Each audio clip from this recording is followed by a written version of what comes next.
A'udzubillahi minasyaitonirrajim. Bismillahirrahmanirrahim. Assalamualaikum warahmatullahi wabarakatuh. Kembali lagi di channel Sampul Hitam. Untuk cerita kali ini, Mang Sukir akan melanjutkan cerita yang sebelumnya yang berjudul Hantu Maharani. Tak usah berlama-lama, langsung saja kita ke ceritanya. Selamat mendengarkan. Singkat cerita, masih pagi namun keributan sudah sangat besar. Juragan terus berteriak memanggil anak buahnya untuk menyiapkan mobil. Yanto tergesa-gesa mengeluarkan mobil dari garasi karena sepertinya keadaan sangat darurat. "Cepat Yanto, istriku sakit!" bentak juragan dengan wajah yang sangat cemas. "Ibu sakit apa?" Andrew jadi kaget mendengar ibunya sakit. Segera ia menerobos masuk untuk melihat bagaimana keadaannya Laras. Tampak di tempat tidur yang sangat bagus itu, sang ibu telah terbujur diam tak bergerak. Andrew memeriksa nafasnya lewat hidung. Sama sekali tidak ada hembusan sedikit pun. Nadinya juga sudah tidak berdenyut. Bukan main paniknya pemuda ini. Kedua kalinya Andrew ditinggal oleh sosok ibu secara mendadak. "Kau apakan ibuku? Kenapa ibu bisa meninggal?" Andrew mencengkeram leher juragan. "Berhenti bicara omong kosong, Andrew. Aku akan membawa ibumu ke rumah sakit."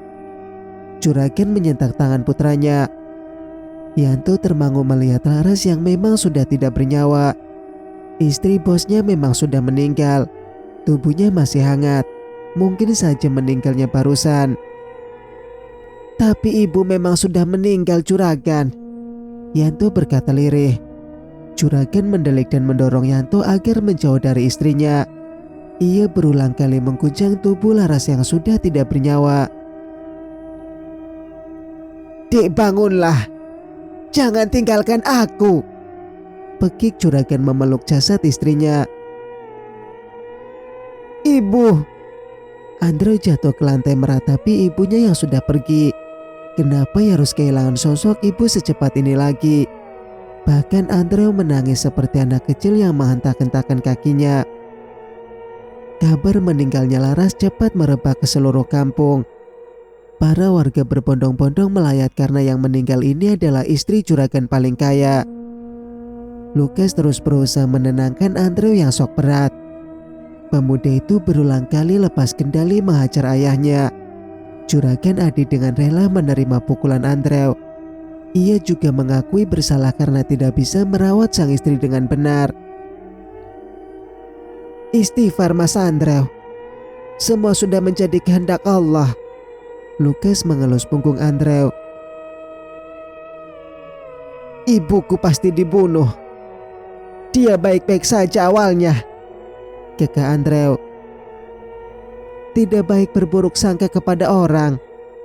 Kita tidak tahu umur manusia, Mas," ujar Lukas. Abah mendekati Andrew dan membisikkan sesuatu agar pemuda ini tenang. Hingga akhirnya Andrew pun tak lagi menyerang sang ayah. Ia hanya diam menangis di dekat kepala ibunya. "Sakit apa sebelumnya Bu Laras ini, juragan?" Pak Kades membuka obrolan. "Tidak ada sakit, Pak Kades.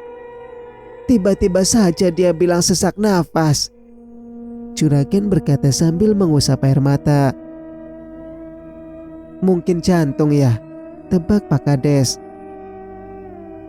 "Andai saja saya bisa menyelamatkan dia. Ini semua salah saya." Juragan menekap wajahnya. "Jangan terus merasa bersalah.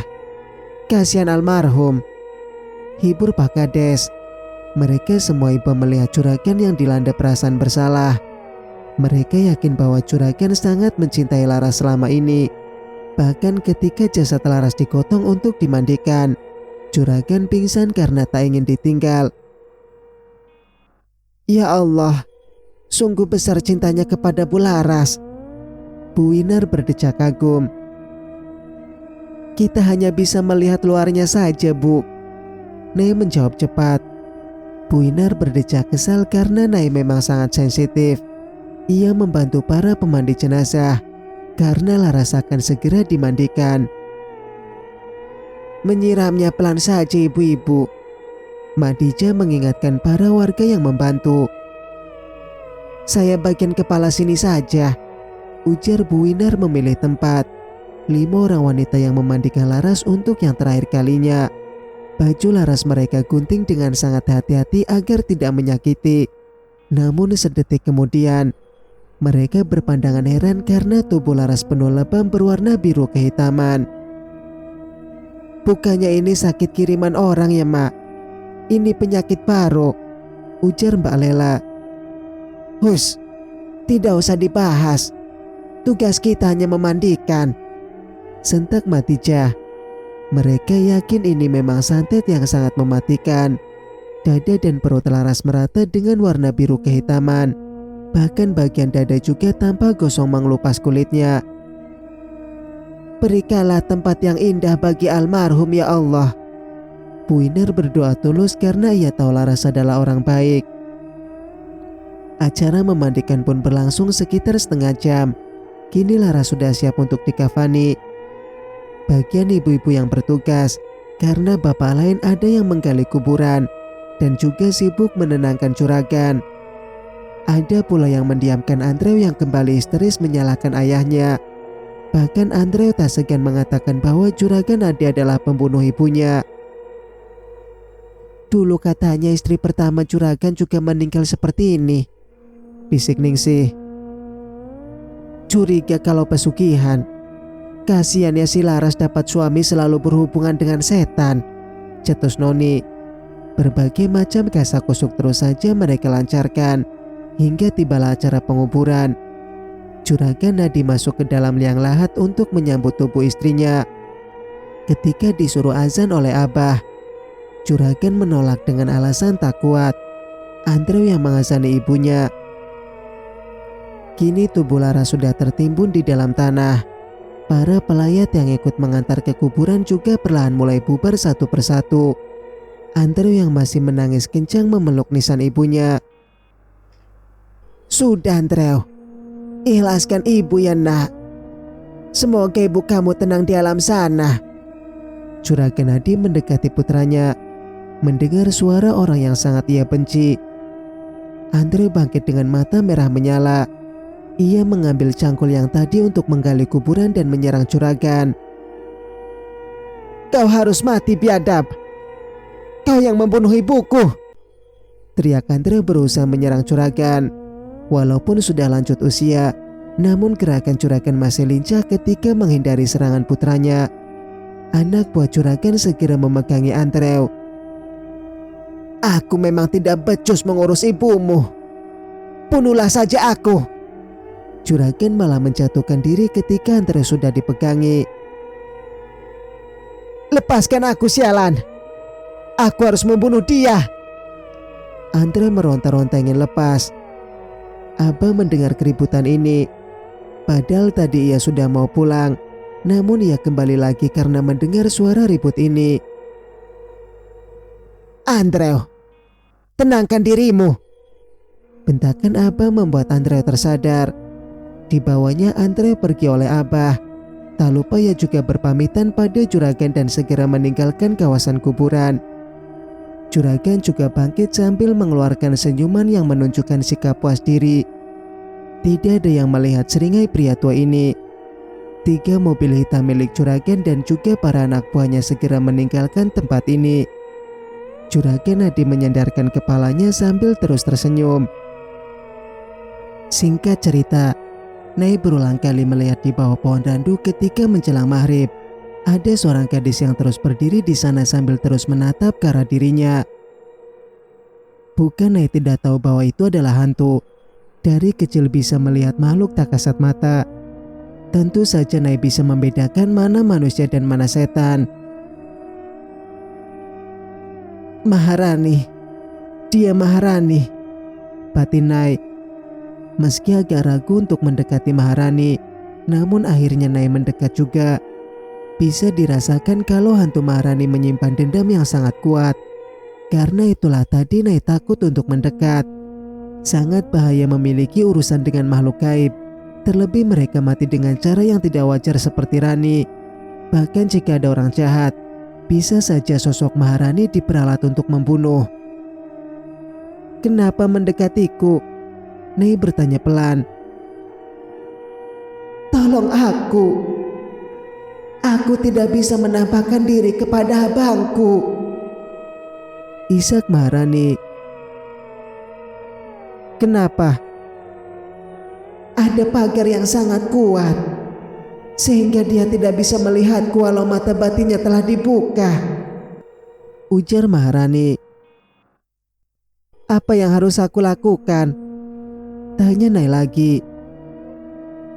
"Galilah sudut gudang padi milik ayahku. Benda itu yang menyulitkan aku," beritahu Maharani. "Nai," suara Bu Winar mengagetkan Nai yang sedang fokus bicara dengan hantu Maharani. Ibu Nai menatap putrinya yang sedang bicara sendiri di bawah pohon randu. "Kamu masih sering melihat hantu, Nak?" Bu Winar bertanya. "Barusan aku dimintai tolong, Bu. Kasihan sekali dia," lirih Nai. "Ayahmu memperkosaku. Dia juga menyiksaku," sebuah suara yang menggema dalam telinga Nai. Sontak ucapan itu membuat Nai terkejut bukan kepalang. Suara milik Maharani lah yang barusan berucap. Ternyata dugaan Nai benar. Ayahnya ikut andil dalam kematian gadis itu. Dada Nai terasa sesak membayangkan jika dirinya yang berada di posisinya Maharani. Betapa menyakitkan hari-hari yang gadis itu lalui ketika akan meninggal. Tentunya tidak pernah mendapatkan ketenangan hidup. Begitu banyak pria yang menggaulinya. Nai mendadak pingsan dan membuat Bu Winar menjerit kaget. Mana hari juga sudah mulai gelap. Ia terpaksa membawa Nai susah payah masuk ke dalam kamar. Sementara itu Nai, gadis ini ditampakkan cara kematian Maharani yang memang sangat tragis adanya. Nai tiba-tiba saja sudah berada di dalam gudang yang penuh jerami. Ada tangga yang menuju bagian bawah. Terdengar isak tangis dan juga tawa beberapa pria. "Hamil. Lalu benih siapa yang ada di kandungannya, Mbah?" Juragan bertanya serius. "Mana aku tahu itu anak siapa? Lagi pula kalian sebanyak ini," sahut Mbah Kuncoro menghisap rokoknya. "Kalian, Mbah juga ikut memperkosanya?" Delon mendelik kesal. Mbah Kuncoro tidak menjawab ucapan pemuda ini. Mungkin saja ini adalah anak dari orang yang pertama kali memperkosa Maharani. Tentunya itu adalah Juragan Adi. "Apa yang akan kau lakukan sekarang?" Mbah Kuncoro bertanya serius. "Salah satu dari kita harus menikahinya," cetus Diki. "Kau sajalah. Aku tidak sudi punya istri tak punya telapak tangan dan kaki. Terlebih sudah bekas banyak orang," kesal Delon sangat marah. "Apa yang kalian bicarakan, brengsek?" Juragan Adi membentak dengan sangat keras. Karena mereka malah berbicara kemana-mana, menambah pusing kepalanya saja. Nah, yang melihat kejadian ini terpaku tak bisa bergerak. Air matanya meluncur begitu saja karena tak kuat melihat Maharani yang hanya bisa merintih di atas dipan kayu. Keadaannya sudah sangat menyedihkan. Tubuh bekas dengan cambukan yang mulai mengering. Dan ternyata Maharani sampai hamil. Bukankah berarti mereka sudah sangat lama menyekap di sini? Nai juga melihat bahwa ayahnya juga ada di sana. Bahkan tak tahu malunya pria tersebut sedang menjilati paha Maharani. Tubuh gadis yang penuh luka itu seolah tidak menyurutkan nafsu mereka. "Hentikan! Kumohon hentikan!" Nai berusaha menjauhkan ayahnya. Namun semua hanya bayang-bayang saja. Nai sama sekali tidak bisa menyentuh ayahnya yang kini tengah menggauli Maharani. Juragan Adi mulai bergerak mengambil gergaji besi yang tergantung pada dinding. "Mau diapakan dia, Gan? Ayah Nai bertanya kesal karena hasratnya belum. "Minggir kau!" bentak Juragan menendang ayah Nai. Pria itu terjatuh dari atas tubuh Maharani. Juragan Adi memang sudah tidak punya kasihan kepada anak tirinya tersebut. Dengan teganya, ia memotong lengan Maharani dengan gergaji tersebut. Hanya jeritan saja yang keluar dari mulut Maharani. Darah mengalir deras bagaikan air keran yang tiada hentinya. Mereka memotong-motong tubuh Maharani dengan gergaji. Dan keadaan Maharani masih dalam keadaan hidup. Bahkan yang hanya melihat saja terus berteriak bersama Maharani. Sampai nyawa Maharani hilang saja, Juragan Adi membelah kepala dan mengeluarkan otaknya. Maharani meninggal dengan cara dimutilasi. Bahkan ia dimutilasi dalam keadaan masih hidup. Tak terbayangkan rasa sakit yang dialami Maharani.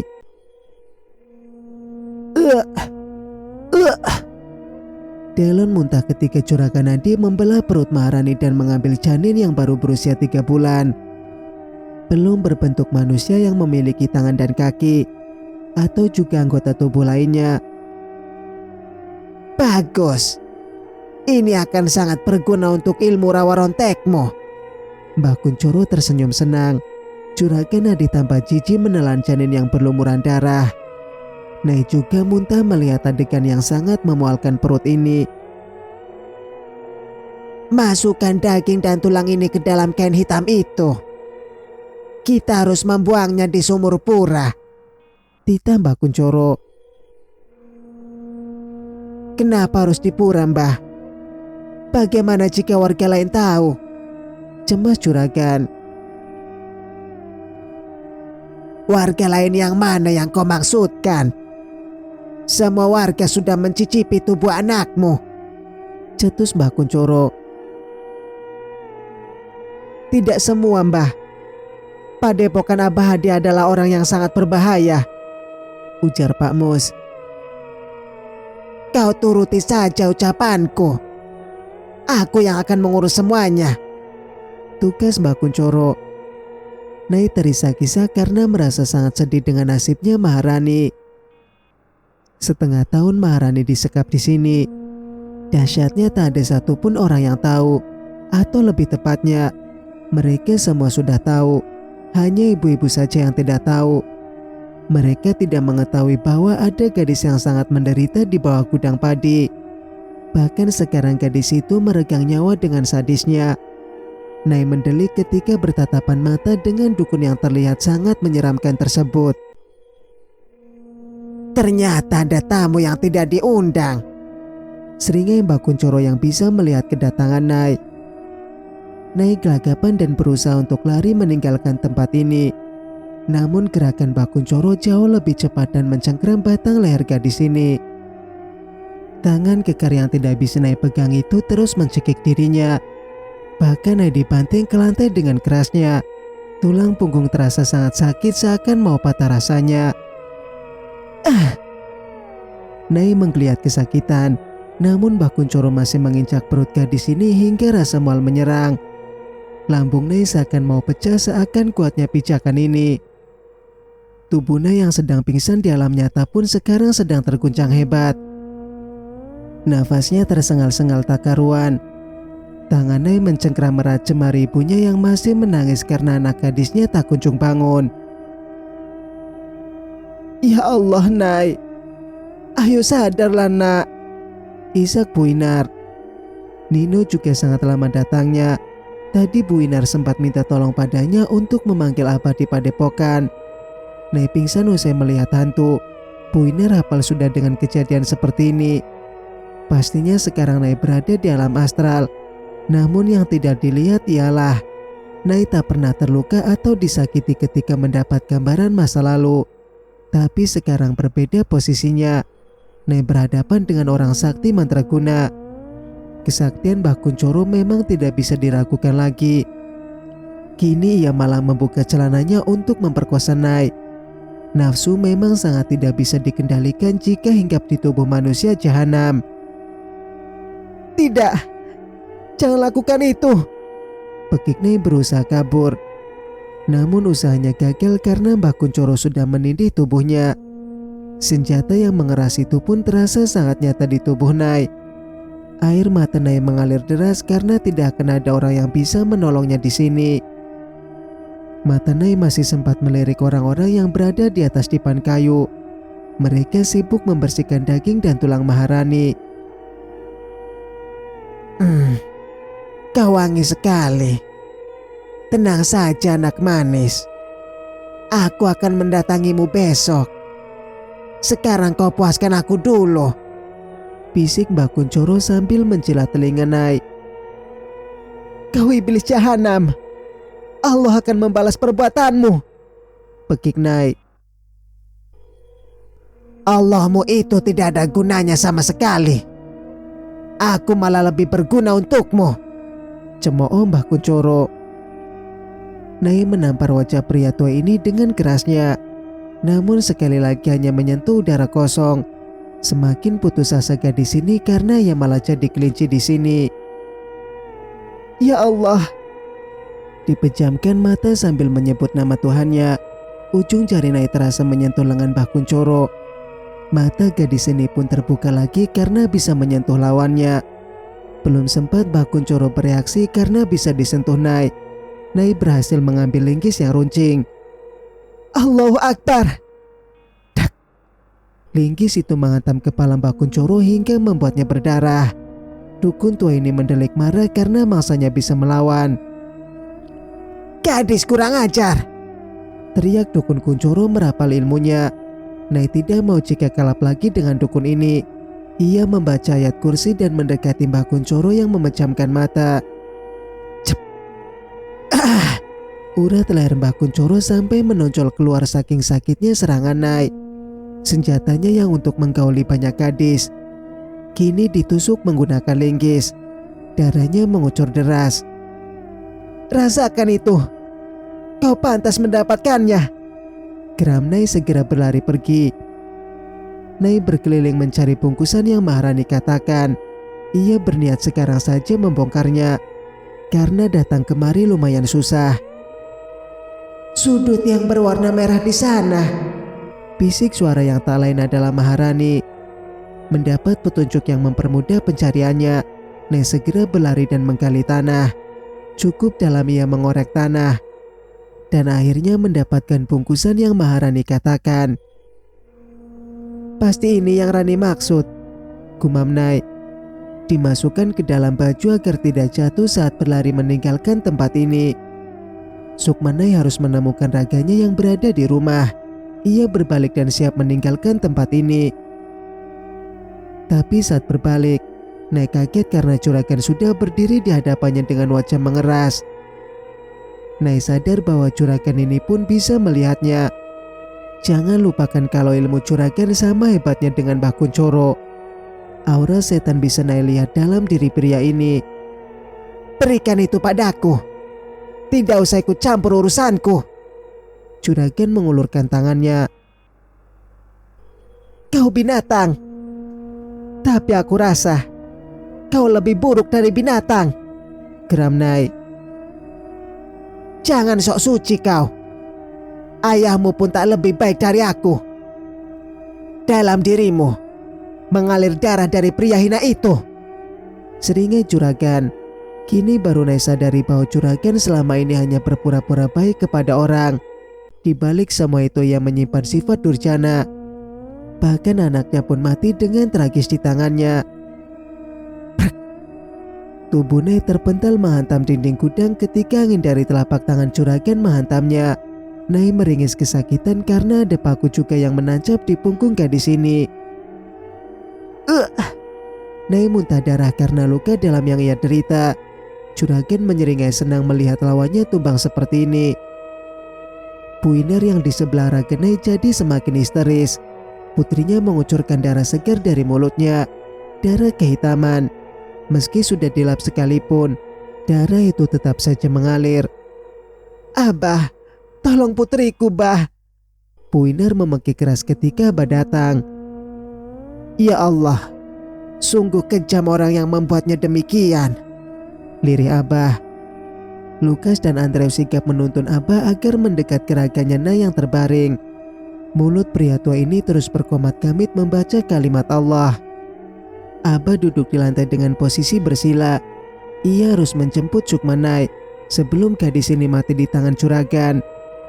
Lukas yang memang sering diajak Abah untuk menyembuhkan orang, ia bersiap duduk di belakang Abah. "Kenapa bisa seperti ini, Mas?" Andre bertanya pada Nino. "Dia mendapat penampakan masa lalu sepertinya," tebak Nino. "Dia bisa. Apakah Maharani?" Andre berkata pelan. "Sepertinya begitu. Lihatlah adikmu ada di sana." Nino menatap Maharani yang berada di dekat Nai. Andrew melihat ke sana kemari mencari sosok adiknya. Namun Andrew tidak bisa melihat Maharani. Tentu saja ia menjadi heran. Padahal mata batinnya sudah dibuka oleh sang ibu.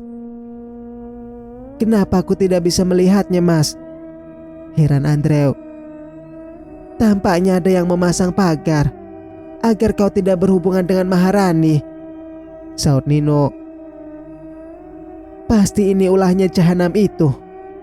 Kenapa dia jahat sekali?" Geram Andrew sangat marah pada juragan. Ingin sekali rasanya Andrew menghabisi juragan. Namun ia sadar bahwa itu bukanlah hal yang mudah. Bersambung, nantikan kelanjutan ceritanya di video berikutnya. Mas Sukir pamit. Wassalamualaikum warahmatullahi wabarakatuh.